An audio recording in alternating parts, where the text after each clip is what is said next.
Dr. Chopra, you spoke about and wrote in your books that coffee is one of the most important protectors of health.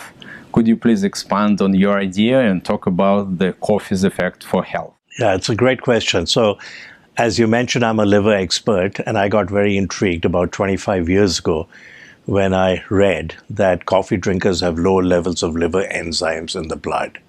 So when we go see our primary care physician once a year, they do a battery of blood tests, and amongst them, they test for two liver enzymes, ALT and AST. And this was an observation that people who drank coffee had lower levels. When somebody has elevated levels, it's almost always indicative of liver disease. So this was intriguing, but what does it mean? Maybe there's something in coffee that interferes with the assay, and so you get lower levels. But then studies came out that coffee drinkers have less hepatic fibrosis. They have less scar tissue in the liver. If there's lots of scar tissue in the liver, totally distorting the liver architecture, with islands of liver cells totally surrounded by scar tissue, fibrosis, we call it cirrhosis. So coffee drinkers had lower levels of liver enzymes, they had less fibrosis. Then a study in gastroenterology that people who drank 2 cups of regular coffee a day had a 50% reduction in hospitalization and mortality from chronic liver disease.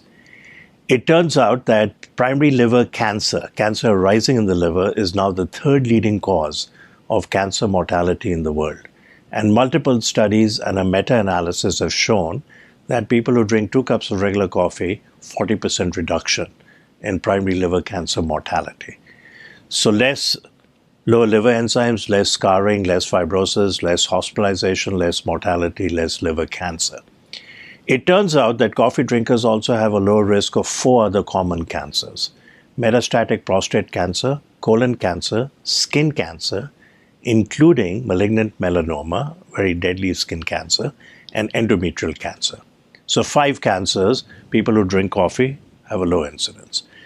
Low risk of Parkinson's disease, low risk of cognitive decline, early dementia, lower risk of type 2 diabetes. And for type 2 diabetes, one has to drink 6 cups of coffee, regular or decaf, and then there's a 40 to 54% reduction in risk of developing type 2 diabetes.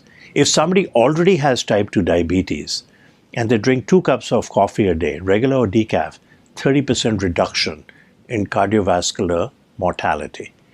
So pretty impressive. There are mechanistic explanations. Coffee drinkers have lower levels of CRP, lower levels of TNF-alpha. Improves and reduces the inflammation. Yeah, that may be the mechanism where it decreases many conditions, the risk of developing them, or even cancer, which we now know is linked with inflammation. C-reactive protein is a very sensitive indicator of inflammation. True, so true. So a study appeared in the New England Journal of Medicine about 4 years ago. And that day, I got about 100 plus emails from colleagues around the country. Sanjeev, you've been talking about coffee all these years and its potential health benefits. You're vindicated. And the study in the New England Journal of Medicine that said men and women who drink coffee have lower total and cause-specific mortality. And then about 6-8 months ago, an article in one of the nutrition journals that people who drink coffee have longer telomeres. So telomeres were described by Elizabeth Blackburn, an Australian scientist. She got the Nobel Prize in Medicine or Physiology in 2009 with 2 other colleagues. And shortened telomeres are linked with accelerated cellular aging. So who has shortened telomeres? Mothers of chronically disabled children, caregivers of people with Alzheimer's. Who has longer telomeres? And by inference, they may live longer. We think they'll live longer. People who exercise, people on the Mediterranean diet, people who meditate, and then the recent study that people who drink coffee have longer telomeres. Does it matter which coffee to drink, how much coffee one should drink, and what is the frequency that the coffee should be used? So it's a great question. The studies have simply asked, do you drink coffee? Yes or no? If you drink, how many cups do you drink? And what is the size of the cup? And do you drink regular or decaf? My take on it is that if drink regular coffee if you can. It has more benefits than decaf. And don't add cream or sugar substitutes. I like to drink it black, make it simple.